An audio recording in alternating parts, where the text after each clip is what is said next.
Yeah, it's a pleasure to introduce you within the next 15 minutes or so into SEURAT-1, that huge European project, which, by the way, stands for ultimately replacing animal testing, and the one stands for a multi-stage process. So we were aware of the fact that at the end of SEURAT, not everything is solved, but that we need additional projects following to really come to a stage where we are able to replace animal testing.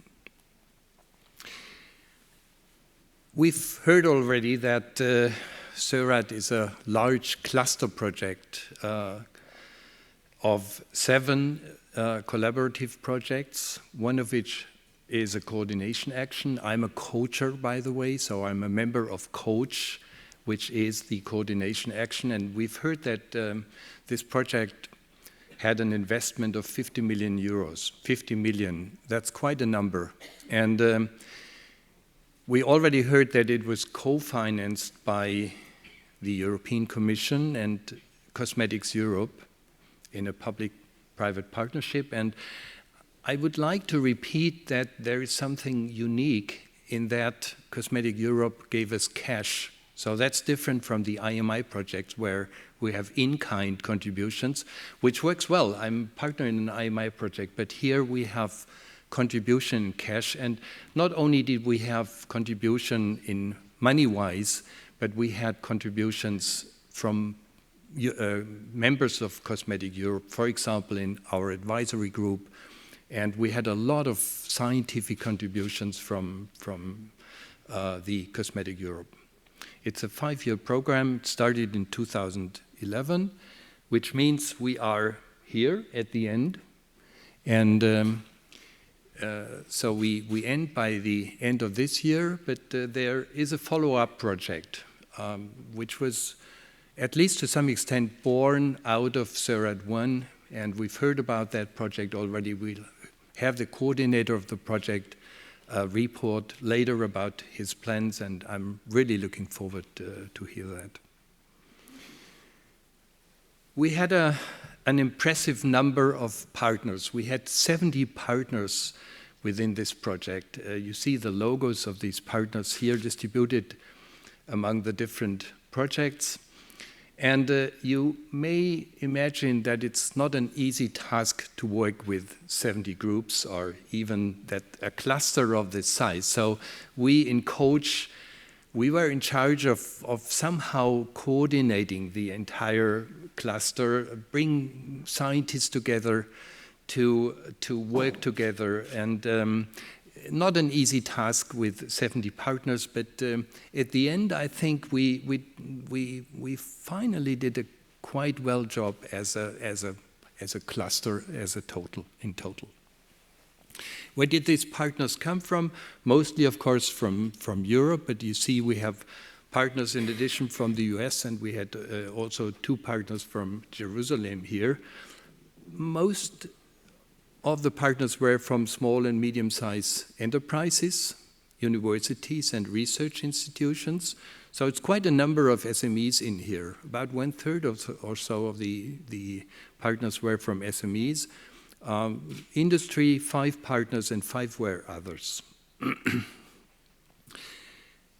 So the project is about repeat dose systemic toxicity testing. And I'm a toxicologist by training. I call myself a biochemical toxicologist, but I'm trained as a classical toxicologist and working with experimental animals.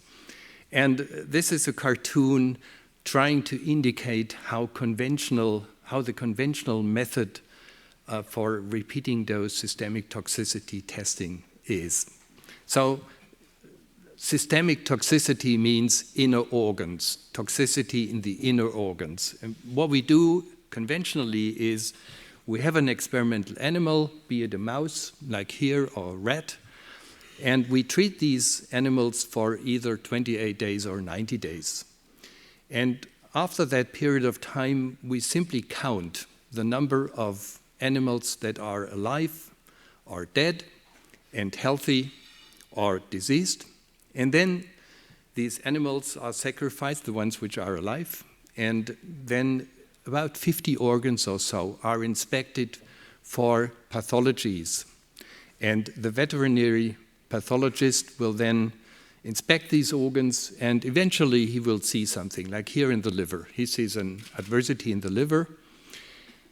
The question he does not ask is, how did that adversity, how was that caused by the chemical? What is the mechanistic link between the exposure and that adversity? He does not care about this. He simply observes it and describes it, and that's it. And I personally believe that this is not the way we can continue on a long run to go, even though within the last 50 years or so, we did pretty well with this kind of testing. We had no major catastrophes with systemic toxicity testing using the animal protocol, but we have, in the meantime, much better understood biology. We have developed testing in experimental systems in vitro that can be utilized. And to bring it to a point, we need better science. So we need to improve our science. It's a very clear point that we can make here. We need better science to improve safety assessment, which is asked by the public, by the way, as we have heard, and to make, ultimately, to have better, safer products for our consumers. Now, and this is where the strategy of SEURAT-1 started. Our strategy within SEURAT-1 is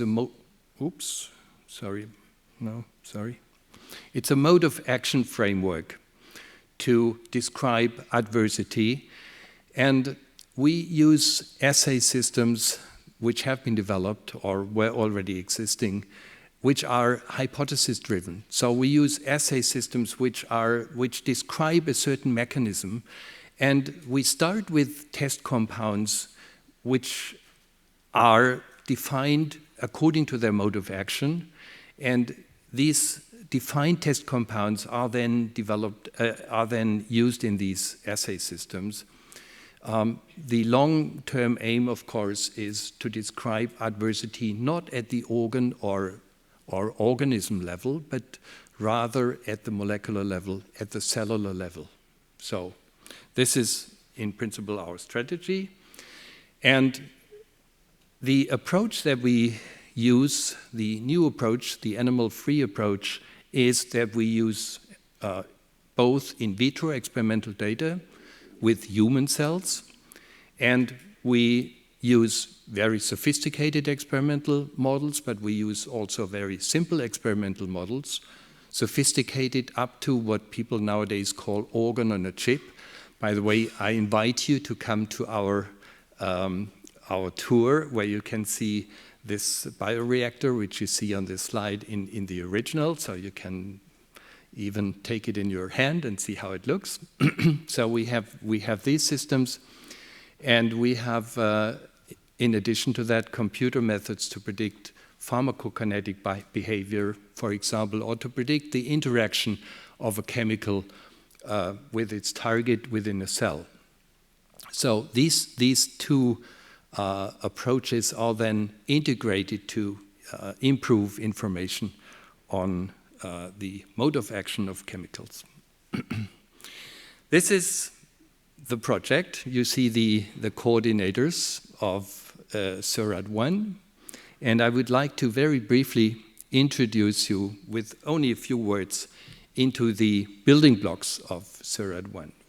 I start with ScreenTox. ScreenTox is a stem cell. It's all about stem cells in this project, a stem cell project, and they are aiming to develop differentiation protocols with which to